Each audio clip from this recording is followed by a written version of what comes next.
Well, the conference today, it basically sums up the year of commemorating the 20th anniversary of Astana as a capital of Kazakhstan, and the subjects chosen for this particular conference, highlighting Astana's role as a hub of international diplomacy, as a center for regional integration and cooperation, are very pertinent to what basically has been going on in this city for the past 2 decades.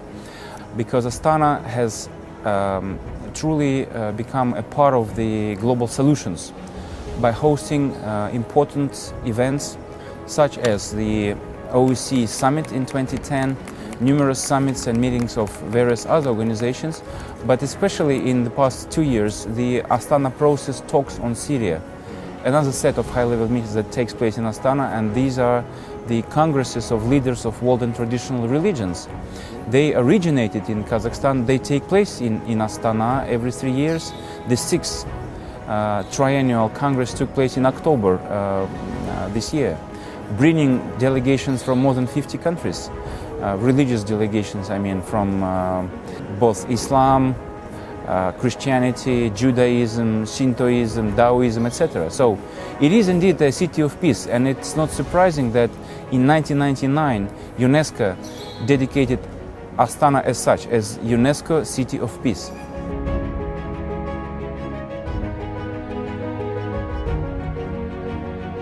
Kazakhstan, along with Uzbekistan, is the most important country in Central Asia in terms of its economy, size, international engagement and outlook, I would say.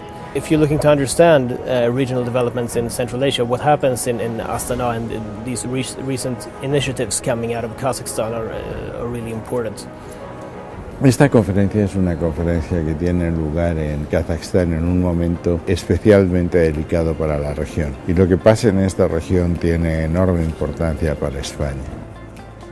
Nazarbayev talked about Eurasianism in the 90s, long before Putin picked up the idea and sort of used it to promote these Russia-led organizations. So this has been, this idea ideologically and politically has been has a very strong foundation and a bit of a history in Kazakhstan. So I think Kazakhstan is really one of the key drivers in this regard. Well, a modern country of their own. And I think they are looking at several directions. I mean, they're looking to the west, they're looking to China, they're probably looking to countries in the Middle East like Qatar and so on as well. Looking for a model that could work in Kazakhstan. This modern economy where you have political system that is stable and controllable. I think Kazakhstan is it's one of these countries where you have economic resources to provide for a modern economy, and all of these projects that you see in Astana, like the project of building Astana as a modern city, or the Dubai of the steppe, as it's called. At the same time, it's a Central Asian country. I mean, the idea here is more about being a bridge between East and West, and positioning yourself on that middle of the Asian continent.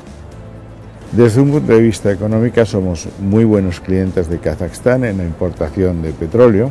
No somos tan buenos proveedores, el déficit comercial es muy alto, y uno de los factores claves para compensar ese desequilibrio es a través del turismo, y eso nos va a obligar a revisar la política de facilitación de visas que pueden permitir un incremento del comercio kazajo. Hemos completado en la época en que yo estuve en el ministerio el cuadro del marco normativo que facilita esas relaciones con distintos Memorandum of Understanding, y ahora llega la hora de sacar provecho de ese cuadro normativo para intensificar nuestras inversiones en la región, no solo en Kazajstán, sino también en el espacio económico euroasiático y todo lo que es Asia Central, un área en la que no hemos estado demasiado presentes como país, y esa es una de las asignaturas pendientes que tenemos. Well, Astana has not only become a political center, but it has also grown as a scientific hub, an economic hub, and a cultural hub. It's also a center for medical tourism even now. Then Astana hosted Expo 2017 last year, which brought together more than 120 countries here. to seek solutions to the global challenges relating to the global warming and the use of renewable energy sources. We are using these unique facilities that were built for Expo as the host for 3 institutions which strengthen Astana's claim to be a financial hub or climate change fighting center, so to speak. Because we have established the Astana International Financial Center here, which now is complete with its own Astana Stock Exchange. It's based on the English common law as the law which regulates its activity. English is the working language, and it's the only such hub in this part of the world. The closest other ones are in Dubai or in Shanghai, in Hong Kong. So it's going to be a very, very much needed hub for the implementation of large-scale infrastructure development programs in the heart of Eurasia. But the other 2 facilities which have been established on the basis of Expo are the Astana Hub of International IT Startups and the Green Technology Center. Okay. So that's 2 more institutions which will again strengthen Astana's contribution to resolving global challenges. The purpose of the AIFC is to launch a centre which will be a regional centre for capital markets, general securities, Islamic finance, types of banking, insurance and so forth, to build on international best practice. They took a policy decision to use English common law as the base, and the Legal Advisory Council and consultants worked together to identify appropriate jurisdictions which could potentially use as a model and could provide the inspiration for the detailed rules and regulations. And the idea is to provide a system which is economically effective and which at the same time provides people with an accessible and flexible structure which can develop as things are needed. I think it's a very dramatic step to choose something like English common law as the basis for it. There's obviously an existing financial system here, a financial regulatory system in Kazakhstan, but this is, I think, over and above that, and I think it is very much a modernization. They've got amazing technology for all the systems. They've got up-to-date arbitration and court facilities, and they've got a rule book which hopefully is fit for purpose in the modern world. For renewable energy, the target milestones were 3% by 2020, 10% by 30 and 50% by 2050, meaning that amount of electricity should come from new clean energy all around the Kazakhstan. So to secure energy balance, energy security of Kazakhstan in the long run, of course, new sources have to come in place. We know that all leading countries like China in renewable energy, Brazil, America, Europe, Germany, Spain, they all develop their own local industry. And that's our main goal. Otherwise, and I would not want for this to happen in Kazakhstan with renewable energy. We will have nice power stations, solar, wind, hydro, biomass, geothermal energy, but they all will be with equipment which we imported and bought for the hard currency. It doesn't make sense to us. It's not only Silicon Valley the ruling the game. Today it's a lot of players, a lot of industries, and the Kazakhstan is have an agenda to build a new addition to this global family of hubs to serve the world out of Astana. We are open to projects from all around the world. We focus in IT, but digital and IT today is everything digital and IT. So that's why we believe that Kazakhstan is a perfect place for those companies who are building their names, who is looking for markets to set up and pilot their projects. The major players in Kazakhstan, major companies connected to Astana Hub, providing their challenges and the problems, and then we matching them with the solutions from startups. So Kazakhstan, it's a unique playground for and a testing ground for a lot of industries. Just imagine where you can find another country where you can test a drone in the most extreme weather from -30 to +40. It's Kazakhstan, so come and test your ambitious technologies in Kazakhstan. поддержки государства система здравоохранения в нашей стране развивается во всех направлениях. Особенно дала возможность развитию высокой технологий, которых ранее не было в Казахстане. Национальный центр нейрохирургии был создан в 2008 году в рамках создания госпиталя будущего.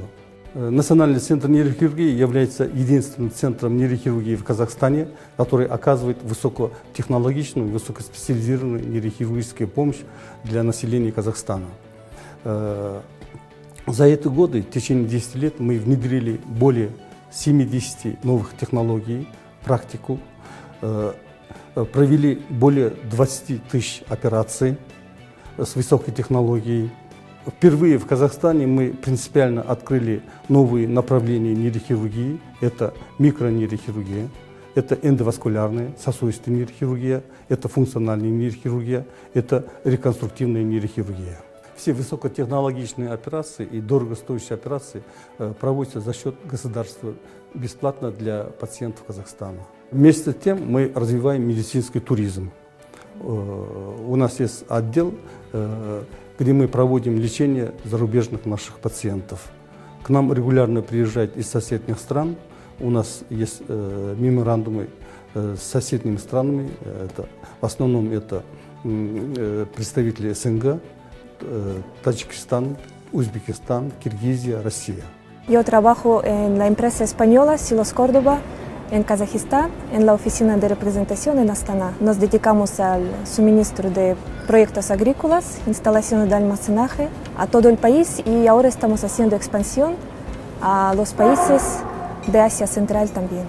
Porque Kazajistán es un mayor productor de cereal. La mayor producción está aquí, en el centro y en el norte de Kazajistán, modernizando sus instalaciones. Se ha abierto el país, se abren los mercados. Kazajistán, para guardar su producto como trigo, necesita tecnologías.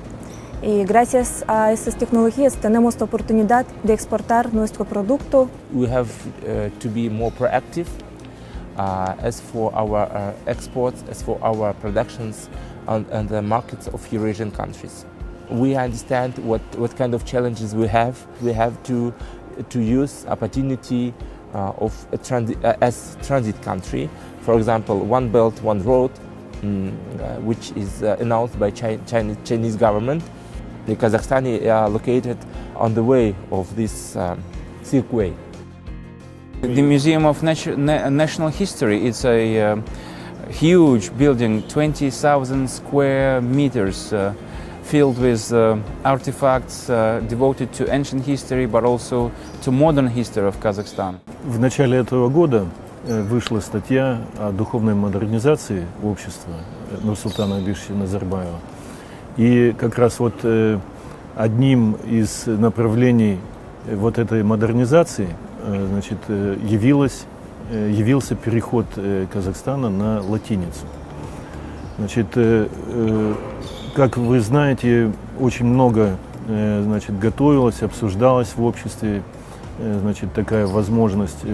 Это больше 10 лет. Все больше, значит, экспертов, наоборот, одобряют теперь уже и соглашаются с логичностью перехода Казахстана на латиницу.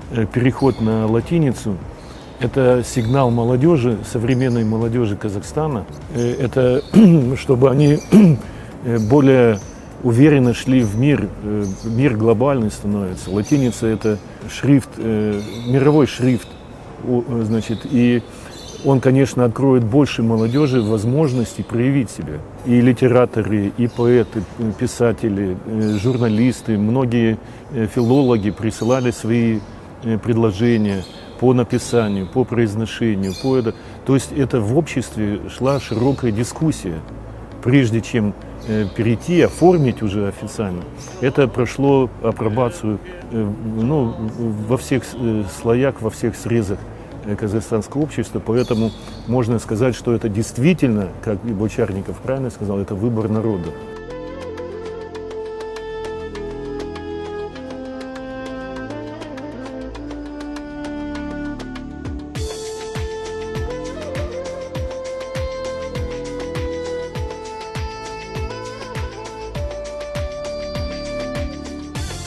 Прежде всего, конечно, решение об изменении алфавита – это историческое решение. Надо отметить, что у нас уже в 20-х годах был латинский алфавит на протяжении 10 лет.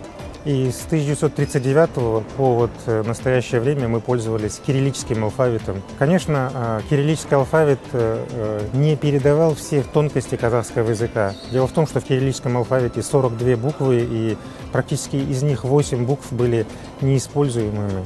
Конечно же, латинский алфавит, он более точно передавал звуки тюркских языков. Это пример Турции, которая одна из первых перешла на латинский алфавит. Безусловно, да, изменение алфавита – это часть модернизации и общественного сознания, и часть модернизации, конечно же, казахского народа. И, конечно же, это лучше обеспечит условия для изучения английского языка, потому что и в программе казахстанского трехязычия изучение казахского, знание английского и русского языков, оно сохраняется, это наш ориентир, и, безусловно, это больше сделает ближе казахский народ, наверное, к глобальным, реальным, современным, глобализированным трендам и тенденциям. It is really, truly a cultural center now for the country, in addition to our former capital, Almaty. But Astana now has really taken off. In these 20 years, this is like day and night to what has been here before. Now, Astana now has top-notch theater for opera and ballet, which is hosting premieres of global operas or ballets. So it's a very unique building in and of itself.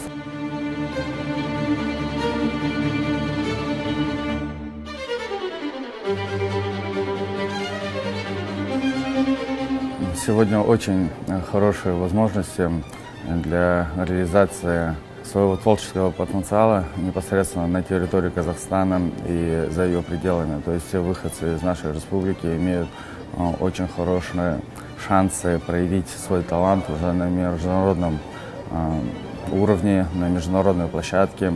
Вот, допустим, учась еще в хореографическом училище, я начал ездить на международные конкурсы, где стал победителем. И очень приятно, когда тебя поддерживает государство, когда есть определенный грант. Благодаря такой активной и бурной творческой деятельности я практически объездил весь мир, успел поработать как в Китае, в Японии, в Корее, в европейских странах, учился в Москве. И после этого я как приехал в Казахстан, уже прошло буквально 5 лет с открытием театра Астана Опера. Я принял там тоже очень активное участие, но в данный момент я ушел из всех театров и занимаюсь своей, так сказать, независимой деятельностью творческой. Я открыл центр танцев и хочу учить детей и делать интересные проекты, интересные выступления, интересные для зрителей, больше где-то, наверное, в современном искусстве, классическом, и занимаюсь различными проектами для того, чтобы больше реализовать тот потенциал, который есть внутри меня и внутри моих коллег. Хотелось бы, чтобы это творчество реализовалось в наше время.